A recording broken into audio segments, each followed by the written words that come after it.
In your honest opinion, when you look at Jon Jones, would you say it's a money thing or not wanting to fight you thing, or do you think it's a combination? Well, I can tell you some stuff about the money situation, but I'm not sure I can say it on camera, so I will tell you that after. I think I think I'm a bad matchup for him, to be honest, and I think he knows it. I honestly can see Jon's point of view. I get it. Yep. I get it. It's just about the title for me. Yep. I just want the title. That's it. Yep. Does nothing else really matters. So, yeah, I get it completely. Get his point of view. Get what everybody's saying. Completely understand. I just want to prove I'm the best. The rivalry between Jon Jones and Tom Aspinall just escalated. The UFC heavyweight champ issued a fierce warning to the interim title holder, making things personal.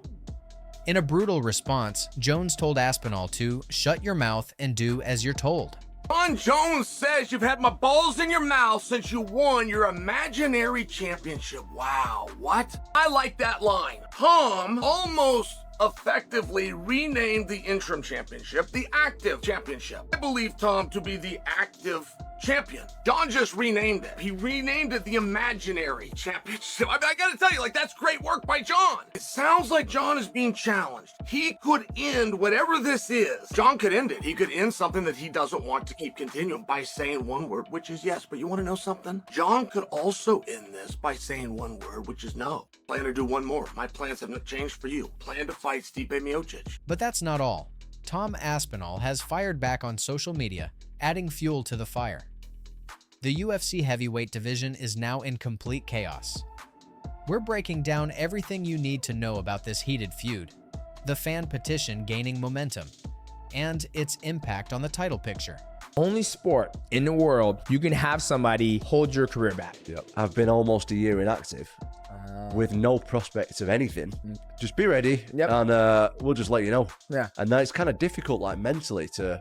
Oh, yeah. This is the fight against Jon Jones. Like, not the fight is another thing. Yeah. This is the tricky bit where I really have to stay switched on, stay motivated, and I'm trying my best. I'm trying. It's tough. As you said a minute ago, no one really knows what's going on behind the scenes apart from me. Exactly. You're in the office cooking. I train all the time anyway. Just because I've not got a fight doesn't mean I don't train. Like, I honestly can see Jon's point of view. I get it. Yep. I get it.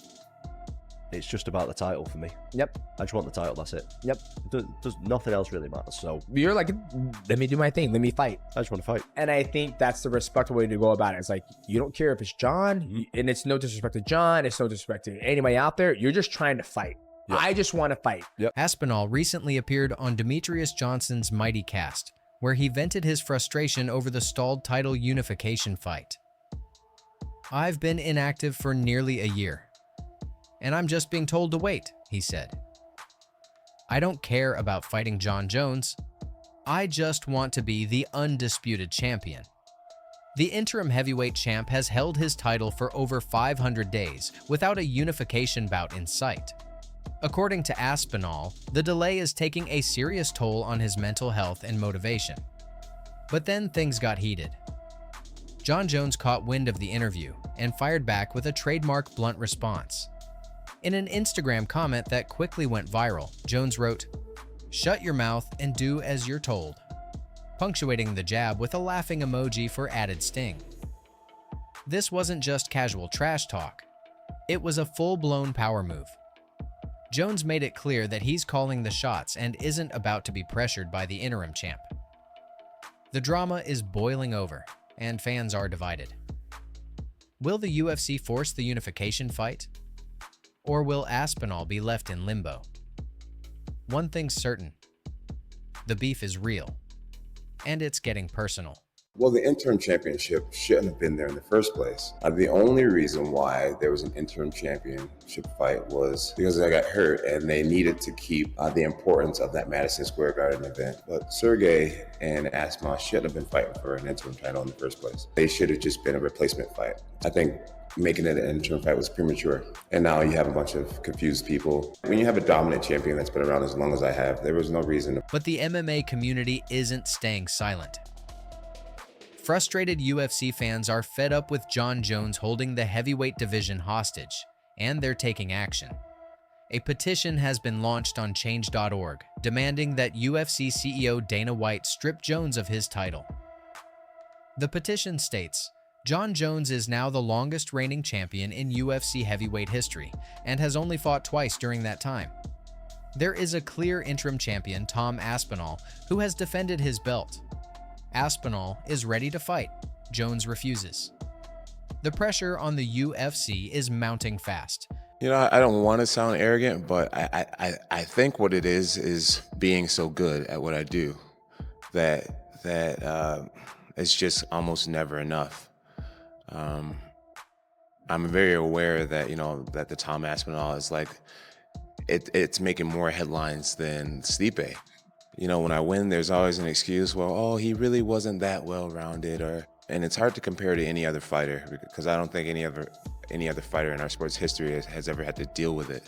You know, I just beat Cyril Gane, and we can go back in a time machine and hear the way that people talked about Gane.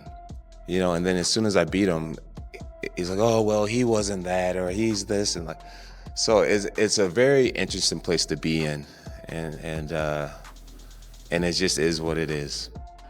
And I mean, as far as Curtis Blades go, there was also a lot of people thinking it could have gone over a round and a half. And I mean, you don't like second rounds. Like, what do you have against second rounds, Tom Aspinall? Absolutely nothing.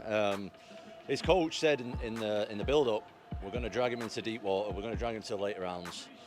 So I was preparing myself for the later rounds. You know what I mean? That was me. I was going slow in there, man. That wasn't me trying to knock him out at all. I never looked for the finish. I was like they're saying they're going to drag me into deep water. I'm going to look in the camera and say, somebody drag me into deep water. I'm telling you, I want to feel what it's like. I want to see if I can swim or not. Jon Jones, if you can drag me there, take me there, because right now, all these guys are saying it, but no one can do it. I think fans are dreaming about Jon Jones and Tom Aspinall. That's the fight I think they're dreaming about. Yes. I think that if Stipe wins the fight or Jon Jones wins the fight, the way that both of those guys are wired, I think they fight Aspinall. So we'll see.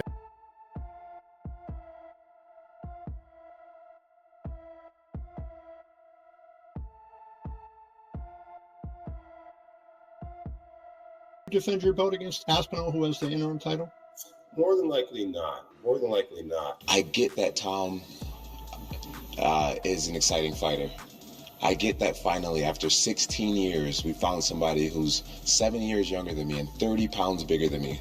Like, we finally found someone who may give me a great challenge. And everyone wants to see it so bad. But for me, it's like, what is it? What's in it for me? He changes nothing if I beat. Obviously, you want to fight Jon Jones. This is the only sport that you can have somebody hold your career back. I think I'm a bad matchup for him. I don't feel like I have a lot of miles on the clock, and 32 is quite young for a heavyweight. But I consider myself very lucky because there's a lot of times that I didn't want to do the sport. Yeah. Especially like, I think a lot of people who are not involved with the sport and not fighting professionally don't realize how hard it is financially. Oh, it is. And especially when I had kids and stuff. Yeah. I wanted to quit so many times because I'm like, I just need to get some money. Yeah. Pretty much. And then a lot of the times, my dad reminded me, look, we've done this for a long time. You can't stop now. You're right there. Just keep going at it. Yeah. And I'm very, very lucky that I've got my dad. Not just for that, for plenty of reasons. Of course. But yeah, I don't know any other way, so it's difficult. But now I've got my own children. Yeah. I don't know if I could do it with my own kids. Would you then be open to fighting Tom Aspinall, or are you categorically thinking, he does nothing for me, I will not fight that guy? He does nothing for me. He does nothing for me. What I'd like to see him do is go on and have a great career. You know, so many times people like to just try to go straight to the top.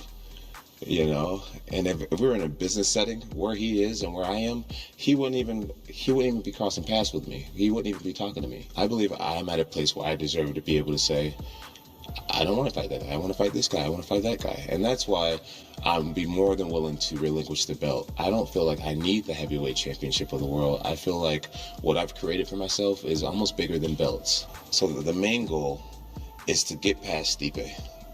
And if I can do it in a really dominant depth. My man, I'm excited to see you again. But you're still active. 10 years left. He said, you got 10 years left, but you're still active. Oh, yeah, no, I'm done. He got a little girl, he's like, oh. I'm looking forward to seeing you again, Camille. You look great. Yeah, absolutely. Yeah. Let's do some business. Many fighters of all time. Jon Jones, of course. Okay. Jon Jones is actually mine. Nobody is like him. Nobody. He beats a lot of guys. You know, like he beats the monsters. You know, I did work all my training, and we did with Alex. I know how good he did, and if Jon Jones could stop that guy, it's scary. You know. And he beat like not easy fighters. It was crazy good fighters, knockout power, and on the ground it was good. Everything was like perfect. The guy. And DC, you know how he pressure, and he's good wrestling, and he has good boxing, and he has mentality. It's like just pressure the fighters and kill them, you know. And he stopped that guy as well. You can't say Kamaru's better than him. If he stay in the game, he has to beat pound number one. Timeline, the realistic timeline, and is it definitely Stipe when you come back? As of right now, I think it's definitely going to be Stipe. Stipe and I have both been in the sport for a long time. I don't think Stipe is getting the respect that he deserves. Me and Stipe have unfinished business, and I think that's the only fair thing to do. I'm excited for Tom and his future. But you never see that happening. You know, I can't say that. I'm really going to base whether I continue to fight on how I compete against Stipe, how I heal up from this injury. You know, I could blow Stipe out of the water, or it could be an on the couch. As soon as I could get in the gym and start working towards different things, it was great, and I felt good, and I was like, right, I definitely want to come back. Now I'm going to go. I don't have any injuries. I'm going to win the heavyweight championship. I'm going to. This is the fight against Jon Jones. Like, not the fight is another thing. Yeah. This is the tricky bit where I really have to stay switched on, stay motivated, and I'm trying my best. Next question, but damn it, I'm going to ask anyway. Is there a fight that Dana White wants to see in the UFC above all else in 2025? So I get asked this every year, and this year it would be Aspinall Jones. That's the biggest fight in heavyweight history. And at the end of the day, what my job is to give the fans what they want, and that's what. I got people in the chat calling me a duck. Meanwhile, I'm living my absolute best life. I don't know if it's considered ducking when you're living good. I don't think it works like that.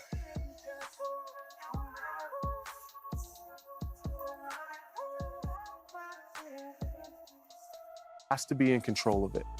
And Jon is the master manipulator, and he's a master at the mind games that are behind this sport. He's been doing it for so many years against the best guys in the world. So I understand that Tom Aspinall has this fighter mindset where he wants to say, I'm better than you and you think you're better than me, and so I'm gonna keep attacking that.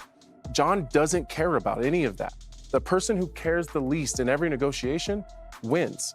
Jon Jones does not care what Tom Aspinall wants, and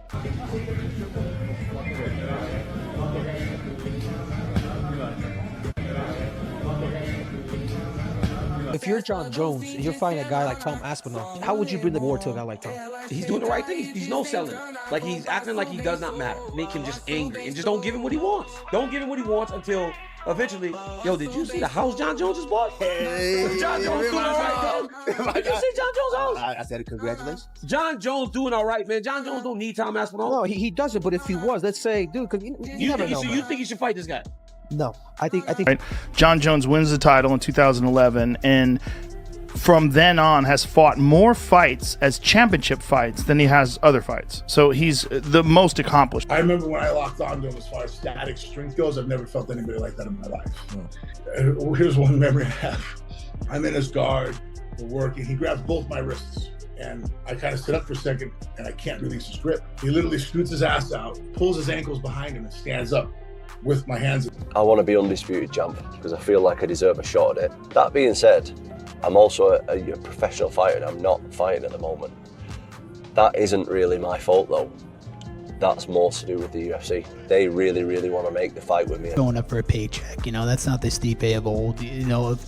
that was in his prime anymore. So, you know, I don't think anything special that performance. I think Jon needs to stop ducking Tom Aspinall, just like he ducked Nagano. You know, he ducked Nagano for years. Now he's ducking Aspinall. So he doesn't want to fight the guys he knows he's getting his ass whooped against. So I don't think anything special to Jon. So I think if you look at Jon Jones's early career, right?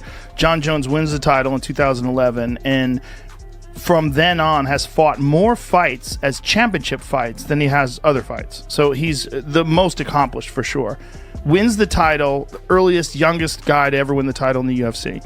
Beats Mauricio Shogun Rua, who's a legend. And then the way he dominates all these other fighters, up until you get to Alexander Gustafsson, you could make the When all Jones fights happens.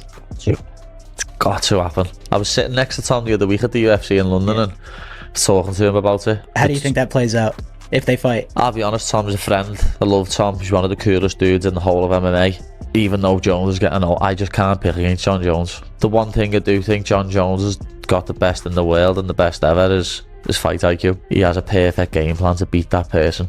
As much as I love Tom and I want Tom to win, I couldn't pick against. Sitting here, if you had to put your money on it, what do you think is the headliner of UFC 317? If I had to put my money on it, I think they convinced Tom Aspinall to fight Cyril Gane.